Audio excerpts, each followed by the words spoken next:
Bonsoir tout le monde, bienvenue à une autre entrevue d'après-repêchage LHMQ 2024. Je suis ce soir avec Jérémy Jarret, un choix pour les Huskies de Rwanda. Ben déjà, écoute, Jérémy, dis-moi, comment est-ce que ta journée de repêchage s'est passée? Comment tu te sens? C'est une expérience d'une vie, là. C'est exceptionnel, là. Tu viens que ça une fois dans ta vie. T'es avec ta famille. Quand t'entends ton nom dans l'aréna, les émotions montent. Tu peux même pas décrire ça après quand ça arrive. C'est un feeling incroyable. Puis toi, là, tu t'es fait repêcher. Déjà, tu viens d'Abitibi, puis tu te fais repêcher par une équipe d'Abitibi.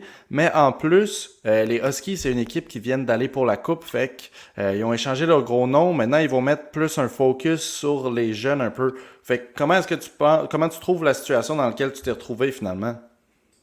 C'est une situation excellente là, pour les jeunes qui arrivent cette année, l'année prochaine. C'est excellent. Mais faut pas que tu t'assises là-dessus. Là. Faut que tu travailles fort et que tu arrives prêt au camp. Là. C'est pas à cause en reconstruction. Faut que, tu, que tu te dises OK, j'arrête de travailler. Faut que tu donnes ton 110% pareil dans le gym. Puis pour tous les fans des Huskies qui nous regardent, mais qui t'ont pas nécessairement vu jouer, est-ce que tu pourrais décrire un petit peu quel type de joueur leur équipe vient de repêcher? Qu'est-ce que tu vas amener à leur équipe? Je suis un joueur qui va emmener de l'intensité, qui est capable de travailler des deux sens de la patinoire, autant en offensive qu'en défensive. Je peux emmener des chances de marquer, je peux en bloquer. Le coach, quand il va m'envoyer sa glace, il va savoir c'est quoi que je vais faire. Je vais travailler, je vais gagner mes ballons, je vais gagner mes face-offs. Je suis prêt à me sacrifier pour l'équipe. C'est pas à cause que je suis pas le gros et le plus imposant sur la glace que je peux pas aller ramasser les gars dans le coin qui font deux fois ma taille. Puis, écoute, toi, c'est spécial parce qu'avec ton gabarit, on aurait tendance à penser un joueur qui est vraiment plus offensif. Mais si je me souviens bien, quand tu étais venu jouer à Montréal pour votre première série, des séries éliminatoires cette année, tu jouais aussi sur l'unité de Piqué. Ouais. C'est ça, c'est comment est-ce que c'est tout nouveau de cette saison, puis ça a été difficile un peu à adapter ton jeu pour tuer des pénalités? Non, mais avant, mon rôle, c'était beaucoup plus défensif qu'offensif. OK. Les autres années d'avant, j'avais beaucoup plus de temps en désavantage qu'en avantage numérique. Puis quand tu regardes le style de jeu puis tout ce que tu amènes, tu dirais que c'est quoi ton plus gros défi? C'est quoi qui est le plus difficile dans le style de jeu que tu joues? Le plus difficile, ça serait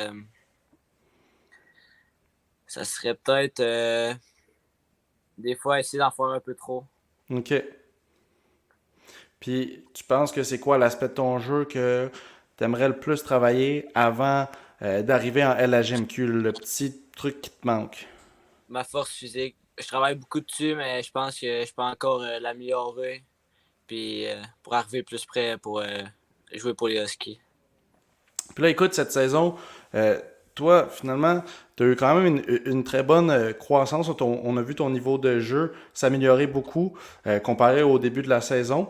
Puis, quand tu es arrivé en série, tu as réussi à être un des joueurs clés pour Amos. Qu'est-ce qui explique un peu cette grande amélioration? Qu'est-ce qui a autant bien marché pour toi dans la deuxième partie de la saison? Je te dirais que c'est la confiance que mon entraîneur avait envers moi. Il savait que quand il allait m'envoyer sa patinoire, que j'allais faire. Puis j'avais un bon partner de ligne. Que mes deux partners de ligne, ça faisait longtemps que je les connaissais. J'avais déjà joué avec eux, ça fait longtemps. Donc la chimie, ça n'a pas été long à s'est créée, on se retrouvait assez facilement sur la glace. Puis cette année, je pense que plus que l'année avançait, la confiance en moi augmentait. Puis c'est ça qui m'a aidé pour mon évolution. Puis là, à Amos, vous aviez une équipe vraiment de caractère. C'est quelque chose qui est vraiment, tu sais, on le remarque à chaque année là, avec Amos, même quand il se qualifie pour les séries éliminatoires de justesse, c'est tout le temps une équipe qui peut amener des upsets, qui abandonne jamais. Qu'est-ce que tu as appris de jouer vraiment là-dedans avec du bon leadership de ta saison avec Amos, dans le fond?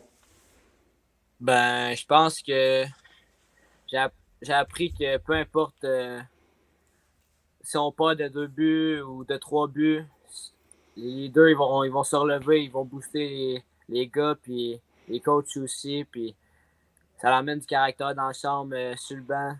Puis, comme il y en a des fois qui sont plus déprimés, ils jouent une mauvaise game, mais je pense que les joueurs sont capables de les relever. Puis c'est ça qui fait notre succès. C'est dans ces moments-là où on est dans un déficit de 2 buts ou quelque chose de même, les gars, ils remontent les autres. Puis on est capable d'amener du bon caractère qui fait qu'on remonte la game. Puis on peut aller la gagner en prolongation.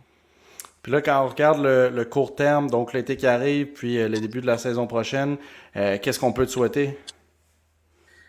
Ben, on peut me souhaiter de m'améliorer sur ma force physique. Je vais mettre les efforts aussi dans le gym pour ça, ça glace. Je vais travailler, ça va être mon aspect numéro un que je vais travailler le plus. Sinon, avoir du succès l'année prochaine avec mon équipe. Euh, Avoir autant de succès cette année, avoir une équipe compétitive. Pour Amos, avoir une équipe compétitive 2 années de suite, je pense ça serait bon pour la ville. Ben, écoute, merci beaucoup, Jérémy, d'avoir pris le temps. Félicitations encore pour ton repêchage, puis je suis sûr que les fans de Rouen vont beaucoup aimer te voir jouer dans leur chandail. Merci beaucoup. Bonne soirée. Bonne soirée.